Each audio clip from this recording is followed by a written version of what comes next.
before we get started, the rear end's completely apart, but there's still a couple things we got to transfer over from the old leaf spring to the new leaf spring.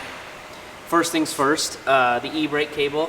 We kind of had to finagle the other side. I'm not sure if we're going to still use this or just kind of figure out a bracket type deal. We just reused the bracket that was on the e-brake on the other side, but this side's a little bit different, so we might use it, we might not, just so you guys know. Of course, we'll let you guys know if we do use it or not. Then the other thing, we don't have to reuse any of these shackles, but we do need this this leaf spring bracket. This goes into the shackle on the frame, so it can be held up, so this can have movement and obviously a bushing there. So that's all we got to transfer over, and I'll do that, and then we'll get to it.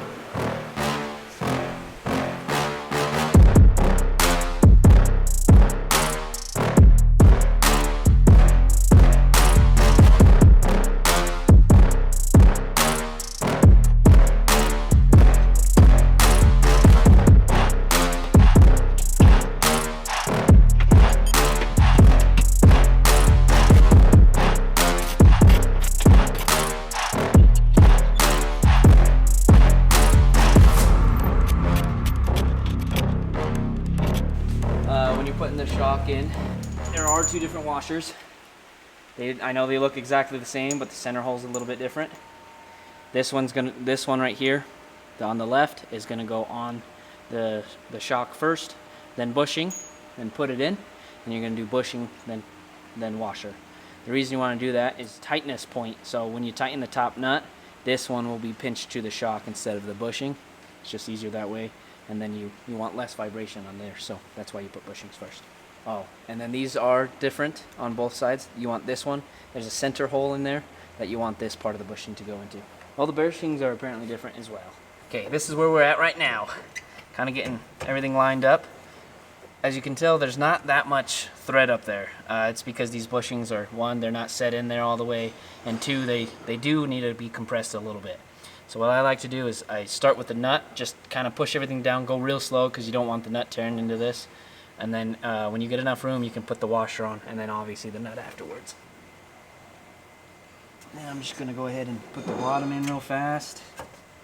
You just need just a little bit. You do have to go up and down with the rear diff here, just to kind of line some bolt holes up. I already did the other side. The other side's a little bit different. It doesn't have these brake lines here. When you're doing these, this is kind of where it's about sitting right now. It's going to go a little bit more down, but these brake lines under full lock, where everything's just pushed down, they have a lot of tension, especially on this like turn corner type deal going on here. I already recommended to him, he recommended to me that we probably should get new, or well, at least longer brake lines on here. They don't have brackets or anything. There's a metal line up here and a metal line down here. So it's easy enough just to replace the line, just make it a little bit longer so you don't have that worry of tearing brake lines apart and ruining your brakes. And, the old top strut nut was 17, the new one is 19.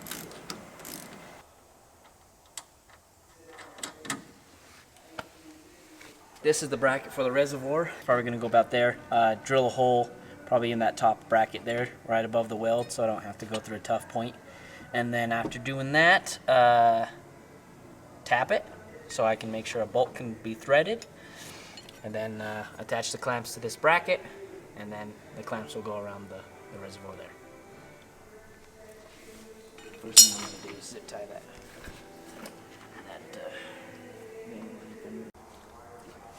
Okay, so on the other side, everything's kind of opposite, right? So this shock bracket is here on this left side, where the mount for the reservoir goes there. So everything's just kind of separate. So on the other side, all I did was drill a hole, put a nut and bolt. I wanted to do it on this side, but brake lines where this bolt is on the other side, because you can see them up top right there, they go about here and then drop down and do one of these. Well, I was scared that of the bolt, or the drill going through the brake line, so I was being real slow. That's kind of what we did. But the instructions say tap it. I decided to sneak a bolt with a magnet from the back. It was not that hard, actually. I did it twice. The first time, obviously, like I mentioned earlier, I painted the surface, I drilled and cut. On the other side, I did because this fitting here would be on this side, right, on the other one. And this side sticks out this way, and this side sticks in. So on the other side I cut here, but not this side, just because it's easier that way.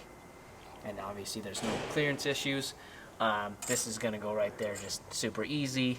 I haven't tightened this bolt yet because this bracket does sit flush, and I just snuck in the clamps. I'm gonna kind of just situate everything, and then as soon as I like the way this is sitting, I'm gonna tighten everything up.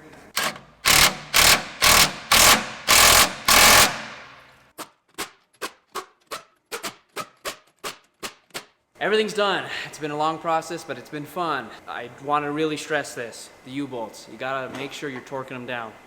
Do them in increments at a time and a crisscross pattern. On this Tacoma, it's a 90 foot-pound torque spec. After we do the U-bolts in that crisscross pattern, we got the wheels and then we're all done. It's been fun.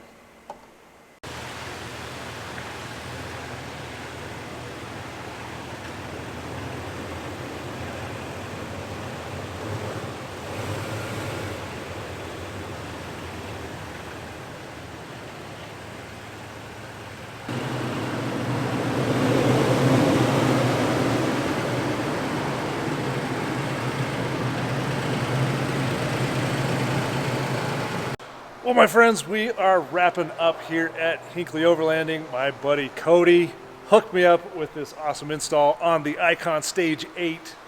There's a little bit of hiccups, but we got it installed and it is looking sweet. I don't know if you guys can tell. Let me just bring you guys around here. The stance, oh man.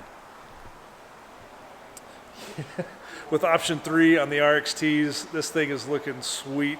I've got a lot of ground clearance on the back. The front's looking really good with the 650-pound springs. I don't think I'm going to need to go up to the 700 pounds, so I'm thinking it's looking good. I'm very excited to get these out and start testing these. I know they're going to be stiff, but the other thing that I ran into is my brake lines. Because now I have more articulation in the rear, I'm going to end up upgrading the rear brake lines to an extended brake line. At least 1 inch to 2 inches, just so I'm not stressing those brake lines out too much. But overall, this is looking sweet. About ready to drive out of here.